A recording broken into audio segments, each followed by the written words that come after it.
conozcan, este trabajo de manejo integrado de plagas en agroecosistemas es presentado por Diego Esteban Castillo, Cristian Belescano, Carlos Mario Valencia y mi persona, Eliana Trinidad Herrera Bermúdez.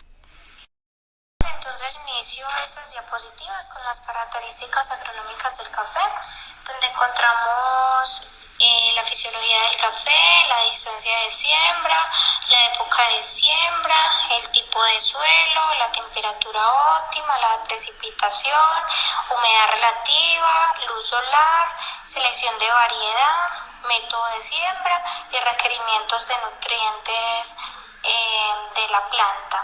Entonces tenemos la fisiología del café con alta luminosidad para favorecer la actividad fotosintética en los cafetos, requiere de macro y micronutrientes en alto porcentaje y de plena exposición solar para su desarrollo. Distancia de siembra entre 0,8 metros entre plantas y 2,5 metros entre surcos para mantener una densidad de 5.000 árboles por hectárea. La época de siembra debe iniciar cuando se presenten las lluvias en la región, así garantizar las condiciones de humedad y asegurar la planta en campo. Tipo de suelo, se desarrolla muy bien en francos, temperatura óptima de 18 a 21 grados centígrados y una precipitación de 1.600 a 2.000 milímetros anuales. Entonces encontramos la humedad relativa del 70 al 95%, una luz solar de 1.600 a 2.000 horas de sol al año. La selección de variedad se da dependiendo las características de resistencia de plagas y enfermedades, rendimiento, el sabor, entre otras características que nos permitan conservar un cultivo de calidad. Es confirmado pues también por los caficultores, agricultores y demás personas que trabajan con el café que las mejores variedades para sembrar son el arábica y la robusta. Estas variedades tienen mucha resistencia a plagas y enfermedades y es de buen rendimiento en campo. Tenemos el método de siembra, es de forma indirecta porque el café se siembra por almácigo. El requerimiento de nutrientes requiere de alto nitrógeno y potasio. A los 3 años de edad del café se reportan necesidades nutritivas de 125 kilogramos de nitrógeno, 13 kilogramos de fósforo, 120 kilogramos de potasio. Esto se da por hectárea. Aunque todos los elementos nutricionales son de gran importancia, los extensionistas confirman la elevada demanda de nitrógeno y potasio en los cafetales. Entonces es importante resaltar la plaga de importancia económica del café, es la broca, hipotenemos hampei, es una plaga que si se presenta en mayor incidencia puede acabar con los cafetales y nos baja el rendimiento del café. Acá podemos ver la clasificación taxonómica de la broca, hipotenemos hampei, orden Coleoptera, familia Scolitidae, género Hipotenemos y la especie hampei. Un poco sobre la morfología de la broca, hipotenemos hampei, es un coleóptero, es muy similar a los gorgojos, su cuerpo es cilíndrico y color negro y posee un aparato bucal masticador, presentan dimorfismo sexual. Esto quiere decir que la hembra es más grande que el macho. Además, estos carecen de alas membranosas, por lo que los incapacita para volar. En este caso, solo las hembras lo hacen y de esa manera infectar otro fruto y producir nuevas generaciones, lo que implica el crecimiento de poblaciones e infestaciones de ciclo de los cultivos de café. Tenemos el ciclo biológico. Es una metamorfosis completa, cumple con todos sus estadios: huevo, larva, prepupa, pupa y adulto. Tipo de reproducción, la hembra penetra las cerezas y se reproduce en el interior del grano. causando la pérdida total y en muchos casos la caída prematura de los frutos. Además afecta la calidad física del grano y la calidad de la bebida del café. La broca hembra pone entre 2 y 3 huevos durante 20 días. El adulto macho no hace nada. No hace daño, solo participa en la reproducción, llamada reproducción sexual, puesto que necesitan del macho para fecundar. En esta diapositiva vamos a hablar sobre los daños que ocasionan las plagas. Yo les voy a hablar sobre la broca, hipotenemos hampei. Esta perfora con sus fuertes mandíbulas las cerezas de café hasta llegar al epicarpio, el mesocarpio, el endocarpio y llega al endospermo, o sea, la semilla. El mayor daño es causado cuando el fruto está en el estado de consistencia, más de 20% de peso seco, ya que en esta etapa el endospermo es duro, ofreciendo un sustrato apropiado para la oviposición y alimentación de los adultos y el desarrollo de los estados inmaduros.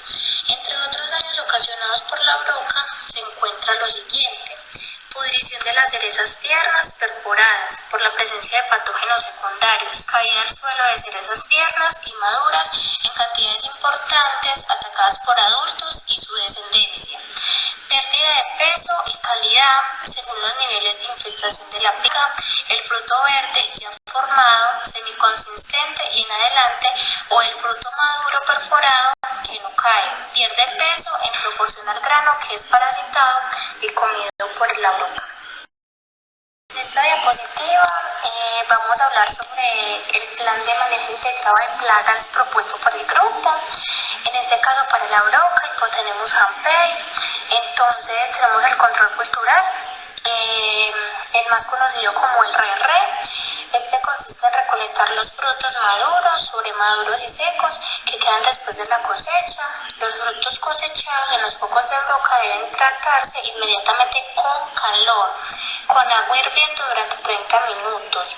Si dispone de un silo para el secado, seque el café a 55 grados centígrados durante 1 hora. Tenemos la selección de variedad con mejoras genéticas. Tenemos la variedad Colombia o Tabí. Estas permiten el establecimiento del hongo Beauveria, ya que no se necesita aplicar fungicidas para controlar la roya. Además, si se retrasa la cosecha, los frutos infestados permanecen por más tiempo en la planta y no caen al suelo. Tenemos el control de arbences, muy importante. Facilita el control de las arbences indeseables y permite mantener una cobertura de plantas que no compiten con el café y que protegen el suelo. Así pueden aumentar la fauna benéfica que ataca la broca del café. En el integrado de plagas propuesto por el grupo, decidimos que el control químico debe usarse los insecticidas solo cuando los niveles de infestación de broca lo justifiquen, cuando la cantidad de broca sea alta y en un 50%. De otra forma, es innecesario usar tanto químico si no se ha presentado mayor incidencia en los cultivos.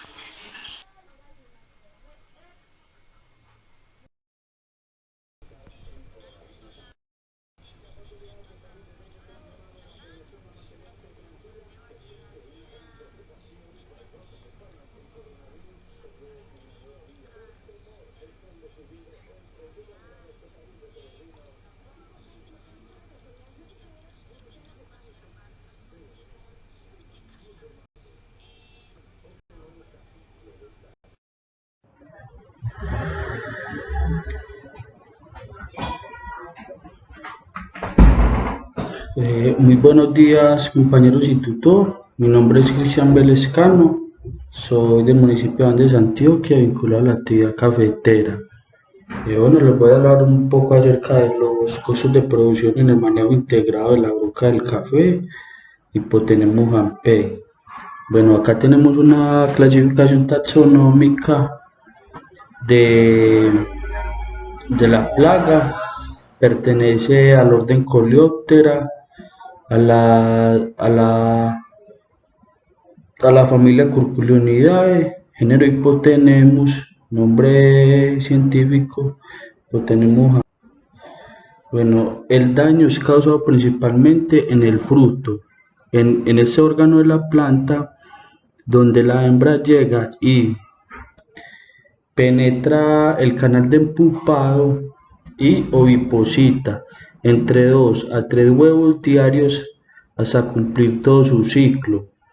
Es muy normal que cuando uno abre un grano afectado por la broca, encuentra varios estadios inmaduros de la plaga, tanto larvas, pupas y adultos. El daño empieza a partir de la semana 20 post floración, cuando ya el grano empieza a tener consistencia, que ha pasado de esa fase lechosa a una fase de llenado de fruto. A partir de la semana 20 post floración. Bueno, los daños principalmente son caída prematura de granos, afecta la calidad física del grano, afecta la calidad de la bebida, causando astringencia, un sabor amargo. Bueno, el ciclo de vida puede durar hasta 28 días, esto depende de las condiciones edafoclimáticas de la zona. Por ejemplo, acá en Andes, que está a 1350 metros sobre el nivel del mar, tenemos ciclos de vida de hasta de 18 y 20 días, son demasiado cortos. Bueno, esas son algunas de las labores que se deben de llevar a cabo en el cultivo. Es el RR, que consiste en recolectar los frutos secos y sobremaduros que caen en los lotes. Monitoreos constantes, hay que realizar monitoreos constantes a los lotes calientes para determinar la distribución de la plaga dentro del cultivo y el nivel de infestación. Si está por encima del 2%, debemos aplicar un producto de síntesis química. Debemos manejar calendario de floración para determinar las épocas en que se deben de realizar aplicaciones, que es de los 90 a 120 días por floración. Un control etológico, trampas con atrayentes, que esas son hechas con alcohol etílico, ya que el etileno, que es la hormona de la maduración de las frutas, es el principal atrayente de esa plaga. Como control biológico podemos hacer uso de hongos entomopatógenos como Beauveria bassiana, que es una muy buena opción, ya que esa nos llega a controlar la broca en posición A. Algunas avispas que parasitan la broca dentro y fuera del grano, como son la Costa de Marfil y la avispa del Togo. Bueno, el control químico. Para el control químico de la broca se usan varios agroquímicos con diferentes ingredientes activos que actúan en forma de contacto o sistémicos. Aquí tenemos algunos ejemplos, como son el Ráfaga, el Bolian, el Apteli, el Presa, la cipermetrina, el Pirinés. Bueno, los costos de producción de una carga de café pergamino seco con un peso de 125 kilos de aproximadamente 700.000 pesos acá en la zona cafetera por excelencia del departamento de Antioquia. De esos, el 20% son costos en el manejo integrado de plaga. Entre un 15% de esos 20 corresponden a gastos en mano de obra que se dan de la siguiente manera: pago por jornales trabajados al momento de realizar el RR en los lotes, el pago de medio jornal por cada hectárea monitoreada, la cantidad de insumo mezclado o asperjado, sea por máquina de espalda fumigadora manual o si es una bomba estacionaria, que eso tiene aproximadamente un costo, si es por bomba estacionaria, 40.000 pesos la caneca de 200 litros. Y más o menos un equipo de fumigación en un día se rega entre 10 a 12 canecas de 200 litros de insumo ya mezclado. El otro 4 o 5% de ese total de costos se da en los insumos utilizados, tanto en los biológicos como en los de síntesis química y el coadyuvante, para que haya una mejor absorción del producto sobre la epidermis de la hoja de la planta. Pago por productos de síntesis química que son de contacto un aproximado de 40.000 pesos el litro.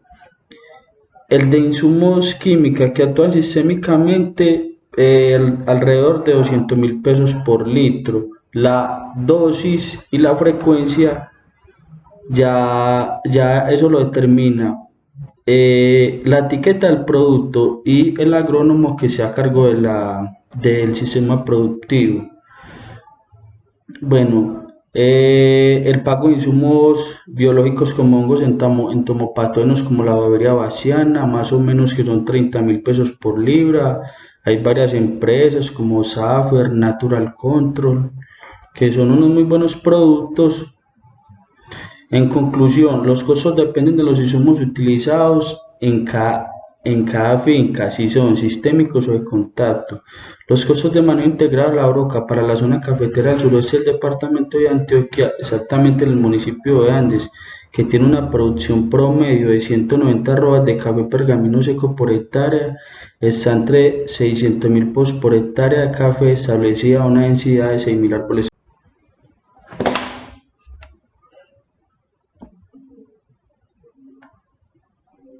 Acá tenemos.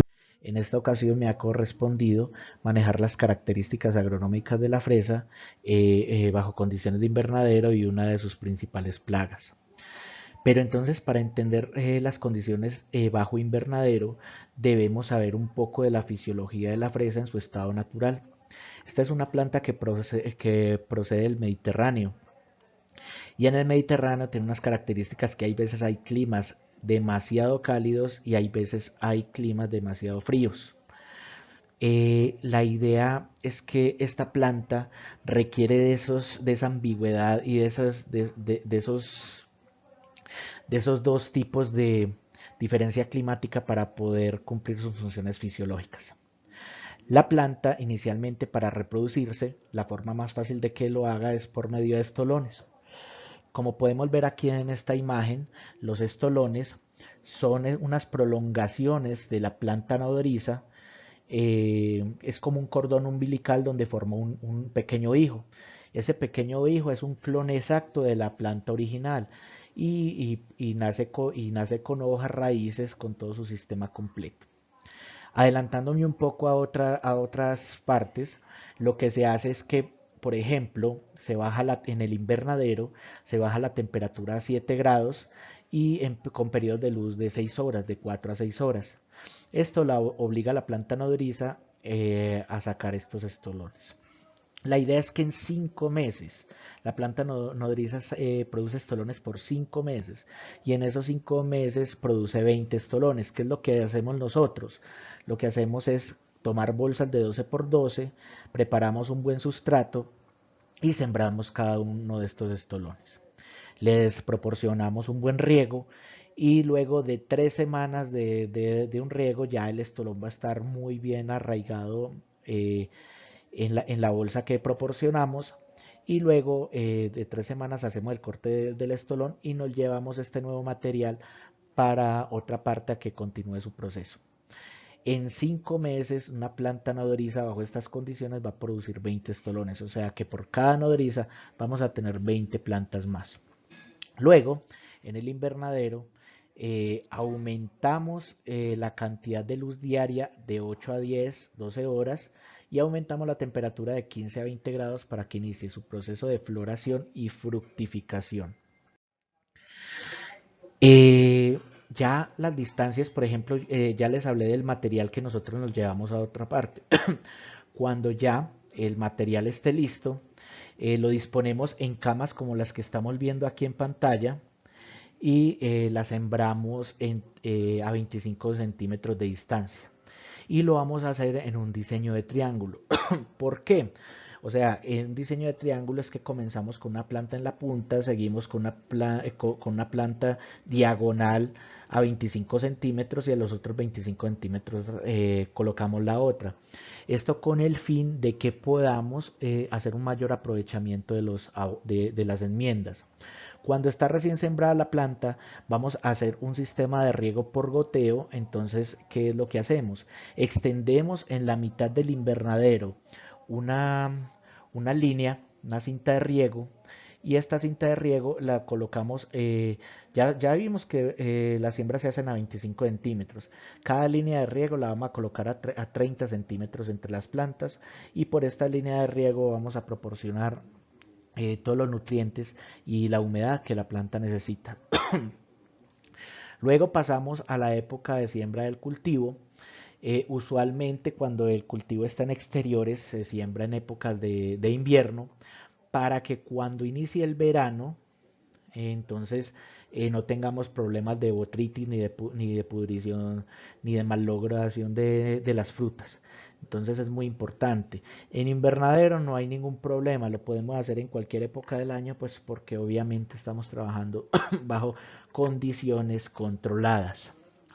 El tipo de suelo que vamos a utilizar usualmente es arenoso o francoarenoso, en una mezcla de 50% de arena, 20% de arcilla y 15% de limo.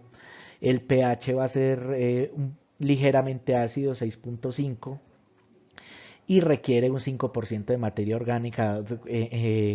Este punto es bastante exigente la fresa. Entonces también el suelo debe tener un equilibrio entre la retención de agua, debe tener un muy buen drenaje, porque la fresa es una planta muy delicada con la retención de agua, y deben ser aireados y profundos. O sea, aunque lo tengamos en una cama, pues debemos ofrecer una cama, pues dentro de condiciones de invernadero, debemos ofrecer este tipo de condiciones. Como ya habíamos dicho, la fresa es una planta muy guapa. Hay más de 1000 variedades de fresa. Es una planta muy resistente. Puede soportar condiciones de temperatura de menos 20 grados hasta 55 grados centígrados. Ya hablamos que la planta viene de un clima mediterráneo, y en estos climas mediterráneos las condiciones son muy extremas. Pero para tener una floración y fructificación óptimas necesitamos temperatura de 15 a 22 grados. Y recuerden que si es para hacer división de plantas y que nos proporcione estolones, recuerden que la temperatura debe ser de 7 grados por 6 horas, de aproximadamente 4 a 6 horas de luz. En cuanto a la humedad relativa de cultivo, debe ser del 60 al 75%, no es muy alta. Y dentro del invernadero debemos hacer una simulación de una precipitación mínima de 600 milímetros a 1800 milímetros anuales, para que la fruta no sufra daño. Y debemos, obviamente en las opciones de fructificación, que es lo que nos interesa para su comercialización, debemos proporcionar en condiciones de invernadero mínimo 3000 horas de luz anual. Tenemos, como ya les había referido y les he estado siendo muy reiterativo en medio de esta presentación, tenemos más de 1000 variedades de fresa, pero en su gran mayoría son drupas insignificantes, no tienen un sabor u aroma o tamaño adecuados. Pero entonces, por medio de la hibridación y de la selección que nuestros agrónomos han hecho, hemos sacado unas variedades que valen la pena. Voy a mencionar algunas de ellas que se siembran aquí en Colombia para condiciones de invernadero. Entonces, por ejemplo, tenemos la Douglas, que es una variedad muy grande, es una fresa muy grande, es resistente a la manipulación, es muy fácil de transportar, pero es susceptible a ataque de ácaros y hongos. Tenemos la variedad Pájaro, que también son fresas muy grandes, que son gruesas, tienen un sabor agradable, pero también, o sea, ese es el bendito problema de las fresas, son muy susceptibles al ataque de ácaros y hongos. Hay otra variedad que es Camino Real, que es la que se le denomina Camino Real, es altamente productiva y es una de las que más se siembra aquí en Colombia, y puede producir 4 libras por cada planta. La producción de la fresa se demora 18 meses, y usualmente la producción va, dependiendo de la variedad, entre libra y media a 3 libras. Excepcionalmente hay variedades que pasan de 4 o 5 libras. Hay otra variedad que es la Camarosa. Como es una uva grande y que saca mucho follaje, necesita 40 centímetros de espacio entre planta y planta. Recuerden que otras plantas las sembramos a 25 centímetros en configuración de triángulo, pero esta es por el inmenso follaje y la gran cantidad de follaje que saca, necesitamos 40 centímetros. Pero puede llegar fácilmente a producir 4 o 5 libras también por planta en sus 18 meses de producción. Está la variedad ventana que se denomina ventana, que es excepcional, que esta es muy precoz, empieza a producir a los 2 meses de haber sido trasplantada y puede llegar a producir 5 libras de fresa. Esta es una variedad excepcional, como les vengo diciendo. Los métodos de siembra de la fresa, pues los más comunes, como ya les dije, para los estolones, se siembran en 12 por 12. Usualmente se hace con sustrato desinfectado, si hay la posibilidad se hace con turba, que es un muy buen material. Luego de haber sido separado de la planta nodriza, esta, como ya les dije, se lleva una parte especial, y a los 5 meses se comienza a extraer este material. Entonces, ¿qué es lo que requiere ya cuando la vamos a pasar a invernadero? Requiere que sea una cama profunda, porque las raíces suelen distribuirse muy bien. Necesita que el suelo, aunque retenga humedad, tampoco que se encharque, porque la fruta es muy susceptible a la botrytis y puede empezar a causar pudriciones desde ahí. En cuanto a los requerimientos de nutrientes, si vamos a tener una hectárea dentro de invernadero, necesitamos 300 kilos de nitrógeno, 150 kilos de fósforo, 150 kilos de potasio. Necesitamos elementos menores como calcio, magnesio, zinc, principalmente calcio, porque las deficiencias de calcio se suelen pagar muy caro en la producción. Y requiere de estiércol animal, pero bien ya cuando está muy maduro. ¿Por qué? Porque como es una planta con alto requerimiento de fósforo y calcio, entonces el estiércol de animales herbívoros tiene mucho nitrógeno. Entonces, por ejemplo, la gallinaza, que es un animal, las gallinas son animales omnívoros, comen gran cantidad de insectos, entonces pues es un abono inmejorable para este cultivo. Usualmente los abonos que se usan son las formulaciones 20-20-20, el cual se aplica 3 kilos por hectárea, 5-15-35, 4 litros por hectárea, y 30-10-10, el cual se hace a razón de 3 centímetros cúbicos por hectárea. Ahora vamos a hablar de una de las plagas más limitantes dentro del invernadero para la fresa, que es el Tetrachinus urticae o araña roja. La araña roja, aunque se le dice, pues tiene una mala denominación, que es una araña, no es un arácnido. Esto es un ácaro. La tonalidad roja, este ácaro toma 2 tonalidades. Cuando está en temporada de verano se vuelve marrón o amarillenta, y cuando está en temporada de invierno se vuelve rojiza. Ya esto es una característica fisiológica del animal, pero la coloración no la toma directamente de su alimentación, sino que es una característica fisiológica del animal, y que está muy arraigada con la temperatura que tenga el entorno. El ciclo biológico del animal es bastante complejo, tiene varias etapas metamórficas. Desde la etapa de huevo pasa a larva, luego pasa a otra etapa larval llamada protocrisálida, luego la siguiente es protoninfa, luego deuterocrisálida, deuterolinfa, teliocrisálida y ya el ácaro adulto. Este ciclo se demora 14 días. La hembra es mucho más grande que el macho, como podemos verlo aquí en esta imagen. Y es básicamente, miren, por ejemplo, estas imágenes que se muestran en un microscopio de efecto túnel, que pues es un animal muy parecido a una garrapata. O sea, pues usted ve una garrapata, miren los ojos acá, tienen los ojos sobre el exoesqueleto de la espalda, y pues como les digo, es como ver una garrapata pero en un tamaño mucho más grande. Daños que ocasiona la araña roja. La araña roja, pues como les digo, como les venía diciendo, se le dice araña porque tiene la capacidad de formar telarañas. Entonces, esas telarañas no es que le sirvan para atrapar presas como las arañas comunes, sino que lo que hace esta telaraña es proteger los huevos y proteger al insecto cuando está alimentándose en las hojas, pues lo hace menos accesible. ¿Qué es lo que pasa? ¿Por qué es un insecto tan difícil de erradicar? Porque esta telaraña, en muchos casos, cuando se pasa con la fumigación rápida, entonces mucho de los químicos queda atrapado en este material y gotea de inmediato a otras partes donde no puede lastimar la araña.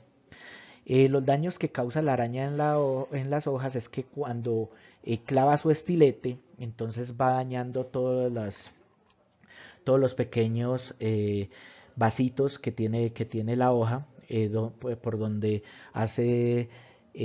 lleva la savia para que se haga, y donde llega todo el material que la planta requiere para su alimentación. Entonces, al dañarlo, cada hoja se vuelve necrótica y al no poder hacer la función de fotosíntesis, entonces se va volviendo clorótica.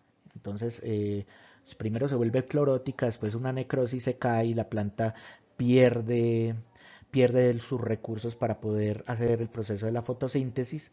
Entonces, no hay fructificación, no hay floración, la planta pierde poder de crecimiento y por último, en casos de infestaciones muy serias, muere.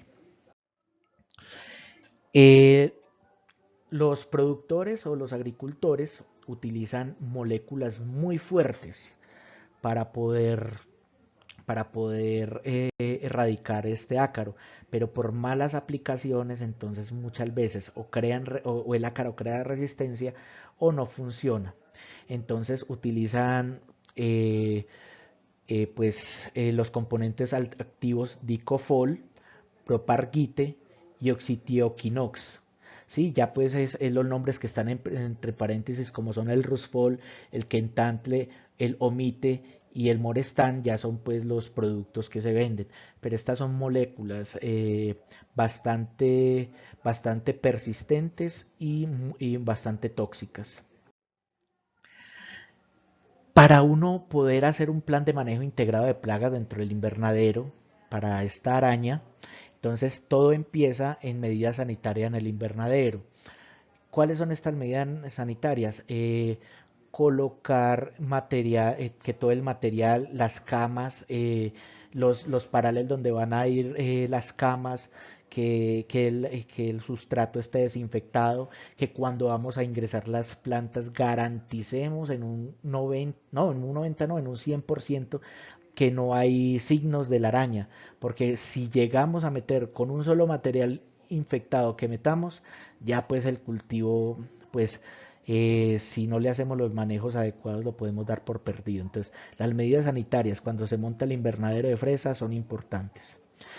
Luego tenemos otra medida que es el monitoreo constante cuando en las hojas de inmediato se ve los daños que causa esta araña, entonces o se ven la telaraña en procesos de infestación ya muy avanzados.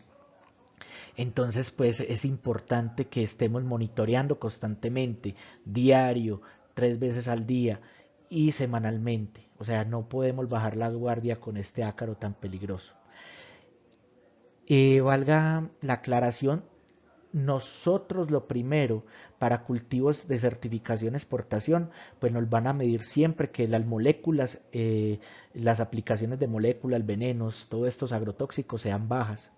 Entonces, pues si nosotros detectamos que hay un pequeño núcleo de infestación, lo primero que vamos a hacer es control biológico. Y el control biológico son otros ácaros que son carnívoros. Entonces, por ejemplo, tenemos el Ambliceus californiacus, que es un ácaro que persigue a la araña roja. Estos 3 ácaros los venden en las tiendas especializadas, no los venden en tarritos y simplemente es liberarlo en la tierra para que, para que estos ácaros ya pues salgan de su etapa de ninfa y ya de larva adulta y ya empiezan a atacar la araña. Pero recordemos, en casos de infestación ya muy grandes, ya pues este método es poco funcional. Pero igual es interesante tenerlo como primera medida, Entonces, ¿qué otra medida además del control biológico vamos a tener con estos ácaros que se comen la araña? También vamos a hacer biopreparados con ajo y ají. Aquí no coloqué, pues usualmente también se utiliza jabón de coco, entonces lo que se hace es preparar ajo y ají se coge una barra de jabón de coco y se parte en 4 cuartos. Entonces la idea es que se aplica un cuarto, se revuelve primero el ajo y el ají y luego a esa preparación se le echa un cuarto de jabón de coco. ¿Por qué es muy bueno el jabón de coco? Porque lo que pasa es que como estos ácaros respiran por la piel, entonces el jabón cubre su piel y no los deja respirar, los mata por asfixia. Pero con este biopreparado tenemos un problema. ¿Cuál es ese problema? El problema es que la telaraña, como la telaraña frena la aspersión, muchas veces no penetra lo suficiente, entonces la aspersión queda en la telaraña. Entonces, como les digo, si hay mucha telaraña, pues es muy probable que esta aplicación no funcione.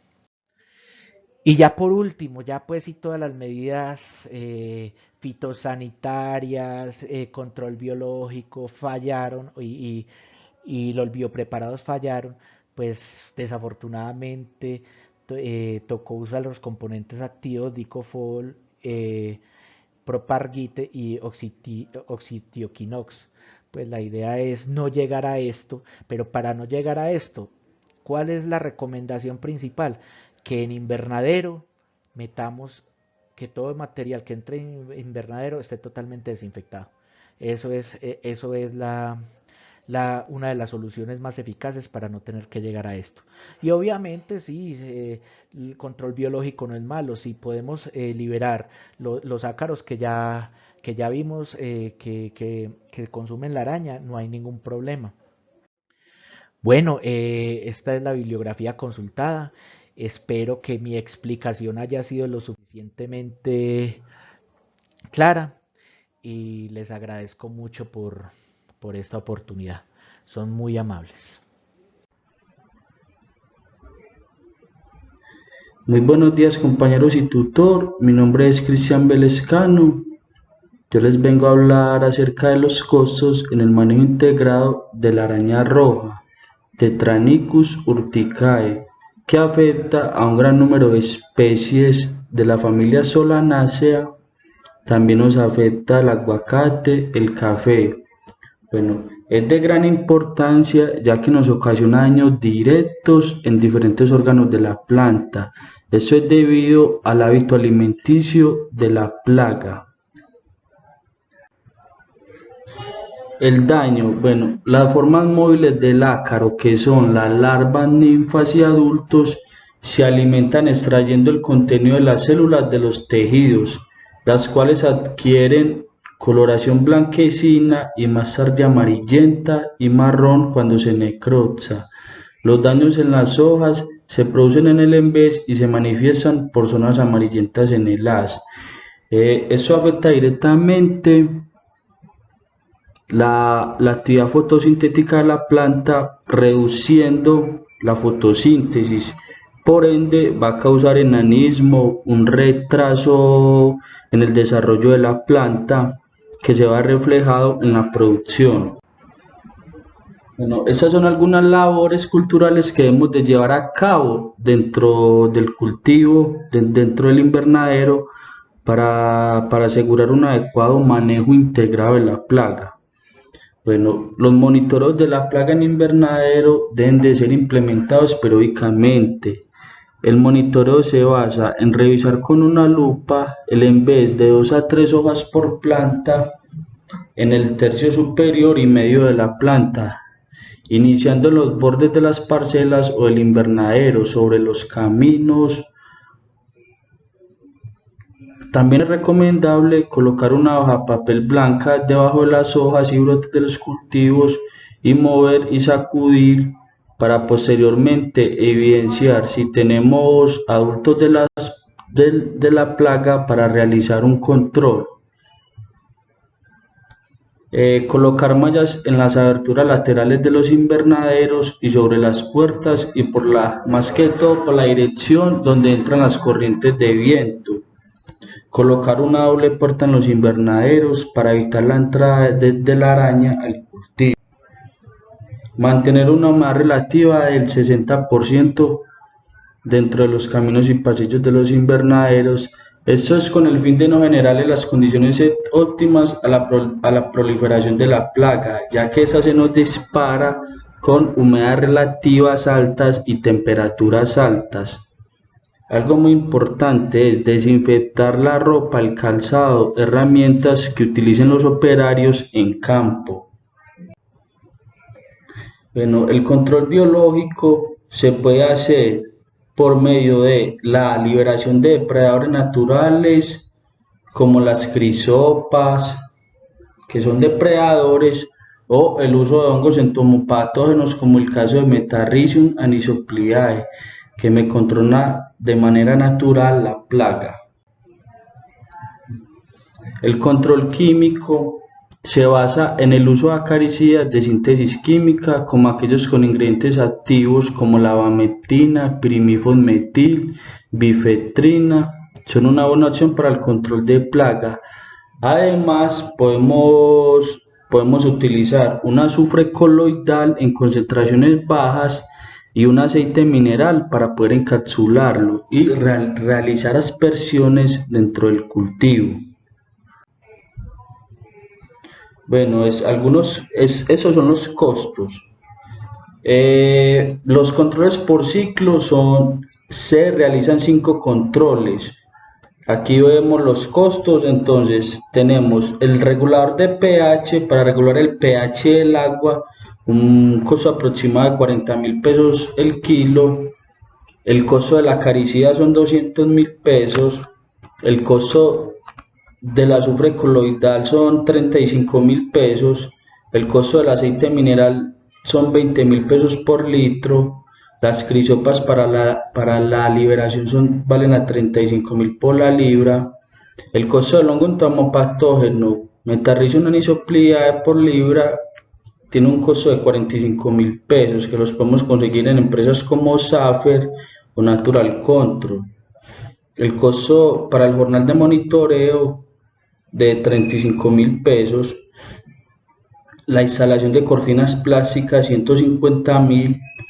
El pago de la aplicación en campo, que son aproximadamente 40.000 pesos por caneca de 200 litros. Como conclusión tenemos, en cuanto a la implementación de un manejo integrado de la araña roja en el cultivo de fresa bajo invernadero, es de alrededor de 1.200.000 pesos por cuadra establecida en el cultivo bajo invernadero.